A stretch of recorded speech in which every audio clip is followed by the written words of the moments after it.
بسم اللہ الرحمن الرحیم۔ شب برات کی رات موت کا فرشتہ گھر کیا کرنے آتا ہے، جاننے کے لیے ویڈیو کو مکمل دیکھیے گا۔ محترم ناظرین، شعبان کی رات جسے بر صغیر میں شب برات کہا جاتا ہے، منانے کا ایک طریقہ یہ بھی ہے کہ اس رات کے استقبال کے لیے گھروں کو صاف کیا جاتا ہے اور صفائی ستھرائی کے ساتھ ساتھ سجاوٹ کی جاتی ہے۔ اس میں یہ عقیدہ کار فرما ہوتا ہے کہ فوت شدگان کی روحیں واپس آتی ہیں۔ اس سلسلہ میں پہلی بات تو یہ ہے کہ صفائی ستھرائی اور اپنے بدن کی ہو، لباس و پوشاک کی ہو یا گھر کی، یہ سب چیزیں اسلام میں مرغوب و محبوب ہیں، بلکہ اسلامی تعلیمات میں تو اسے جزو ایمان قرار دیا گیا ہے اور مختلف طریقوں سے اس کی ترغیب دلائی گئی ہے۔ 15 شعبان کی شام کو گھروں کی صفائی ستھرائی اور سجاوٹ کی تہ میں کار فرما نظریہ کہ اس رات فوت شدگان کی روحیں واپس آتی ہیں، یہ عقیدہ سراسر باطل ہے۔ قرآن و سنت میں اس کا کوئی ثبوت نہیں۔ مرنے کے بعد کسی کی روح کا واپس آنا نہ شعبان کی اس رات میں ممکن ہے اور نہ کسی دوسرے دن میں۔ ہمارے بر صغیر کے معاشرے میں مخصوص حلوہ کھانے اور کھلانے کے شوقین بعض مذہبی پیشواؤں نے تو اپنے مخصوص مفادات کے لیے روحوں کی آمد و رفت کا باقاعدہ ایک چارٹ مہیا کر رکھا ہے، جس کے مطابق وہ عوام سے فوت شدگان کے نام پر کھاتے پیتے اور کپڑے کی شکل میں نذرانے وصول کرتے رہتے ہیں۔ ان حضرات کے مطابق تیسرے، 7ویں اور 10ویں دن حتیٰ کہ میت کی روح 40 دن تک مسلسل اپنے گھر آتی رہتی ہے، اور پھر مومنین کی روحیں ہر ہفتہ میں ایک دن یعنی جمعرات کو، ہر سال میں ایک رات یعنی شب برات کو آتی ہیں۔ یہ نظریہ و عقیدہ اہل سنت کے متفقہ عقائد کی روح سے صحیح نہیں بلکہ باطل ہے، کیونکہ فوت شدگان برزخی زندگی سے وابستہ ہو جاتے ہیں اور عالم برزخ کا عالم دنیا سے کوئی تعلق نہیں۔ کسی صحیح حدیث سے ثابت نہیں ہے کہ اس رات روحیں اپنے گھروں میں واپس آتی ہیں۔ اس کی واضح تردید موجود ہے۔ بدعملی میں مبتلا لوگوں کے بارے میں اللہ تعالیٰ نے فرمایا ہے کہ یہ لوگ اپنے افعال سے باز نہ آئیں گے، یہاں تک کہ جب ان میں سے کسی کو موت آ جائے گی تو کہنا شروع کر دے گا کہ اے میرے رب، مجھے اس دنیا میں واپس بھیج دے، امید ہے کہ اب میں نیک عمل کروں گا۔ جسے چھوڑ آیا ہوں ہرگز نہیں، یہ تو بس ایک بات ہے جو وہ کہہ رہا ہے۔ اب ان سب مرنے والوں کے پیچھے برزخ پردہ حائل ہے، جو دوسری زندگی کے لیے اٹھائے جانے کے دن قیامت تک رہے گا۔ بعض لوگ تیسرے پارے کی سورہ قدر کے الفاظ سے دھوکہ کھاتے ہیں یا مغالطہ دیتے ہیں اور ان الفاظ کا ترجمہ یہ کرتے ہیں کہ اس رات یعنی لیلۃ القدر میں فرشتے اور روحیں اترتی ہیں۔ یہ باور کروانے کی کوشش کی جاتی ہے کہ اس سے روحوں کا اترنا ہی مراد ہے، حالانکہ اول تو وہاں مذکورہ رات سے مراد رمضان المبارک والی رات لیلۃ القدر ہے، نہ کہ شعبان والی رات۔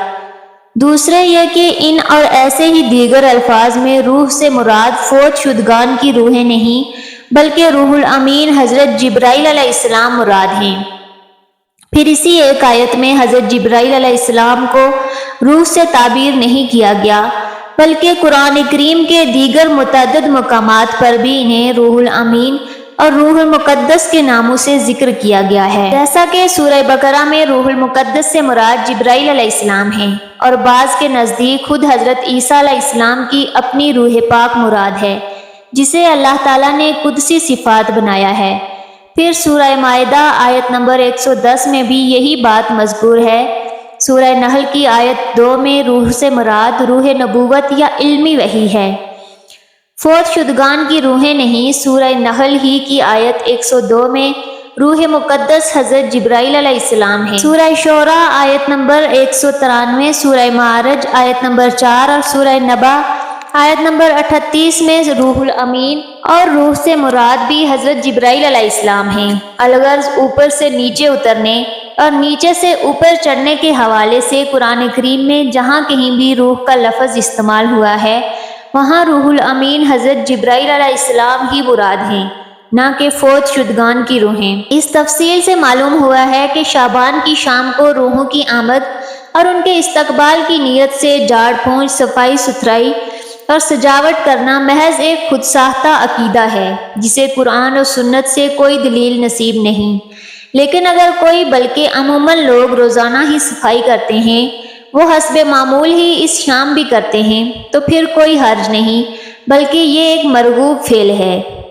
نصف شعبان کی رات کو لوگ خصوصی اہتمام کے ساتھ اور اجتماعی شکل میں قبرستان کی زیارت کے لیے جاتے ہیں۔ اس سلسلے میں عرض ہے کہ یوں تو کسی بھی دن یا کسی بھی رات مسنون طریقے سے زیارت جائز ہے، بلکہ نبی کریم نے تو اس کی ترغیب دلائی ہے کہ یہ فکر موت و ذکر آخرت میں معاون ہوتی ہے۔ زیارت کے وقت جو دعا ہے وہ بھی صحیح احادیث میں ثابت ہے۔ زیارت قبور کی 3 قسمیں ہیں، جن میں سے شرکیہ اور بدعیہ کو چھوڑ کر صرف شرعیہ کے پیش نظر محض موقع بہ موقع صرف اپنے گاؤں کے قریبی قبرستان میں جایا جا سکتا ہے، لیکن وہ بھی صرف انفرادی شکل میں ہو تو مفید مطلب ہے، اور یہ زیادہ عبرت انگیز بھی ہوگی۔ جب بہت سارے لوگ مل کر قبرستان میں جائیں گے تو ظاہر ہے کہ انہیں وہ عبرت حاصل نہیں ہو سکتی جو اکیلے شخص کے لیے ممکن ہے۔ نبی اکرم صلی اللہ علیہ وآلہ وسلم کا عمل اس بات پر شاہد ہے کہ آپ اس غرض سے جو زیارت قبور کے لیے تشریف لے گئے تو اکیلے تھے، باجماعت نہیں تھے۔ شعبان کی رات المعروف شب برات کا روزہ رکھا جاتا ہے اور رات کو ذکر و عبادت کے لیے محسوس کیا جاتا ہے، اور سب سے زیادہ معروف و معمول طریقہ یہی ہے۔ نبی کریم صلی اللہ علیہ وآلہ وسلم بلا تخصیص یوم اس ماہ شعبان کے باکثرت روزے رکھا کرتے تھے۔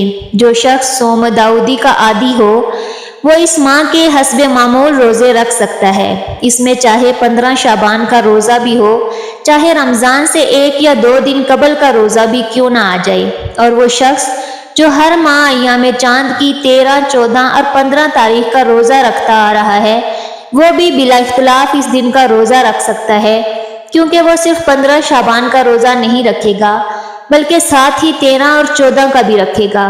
باقی رہا اس رات کو منانے کا آخری طریقہ، یعنی رات کو قیام کرنا، ذکر و اذکار میں مشغول ہونا اور ایک مخصوص نماز ادا کرنا، تو اس سلسلہ میں عرض ہے کہ یہ رات بہرحال عام راتوں کی نسبت قدر فضیلت والی ہے، جس کا اندازہ متعلقہ روایات کے مجموعی مفاد سے لگایا جا سکتا ہے۔ ان احادیث سے اس رات کی فضیلت کا تو اندازہ ہو جاتا ہے، مگر ان میں ایسی کوئی بات نہیں ملتی جس سے اس طرف اشارہ ملتا ہو کہ اس رات میں تہوار منانا جائے۔ دعا ہے کہ اللہ تعالی ہم سب کو بدعت سے بچنے کی توفیق عطا فرمائے اور ہم سب کو شریعت کے مطابق زندگی گزارنے کی توفیق عطا فرمائے، اور ہم سب کو 5 وقت نماز باجماعت ادا کرنے کی توفیق عطا فرمائے اور ہمارا خاتمہ ایمان پر فرمائے۔ آمین ثم آمین۔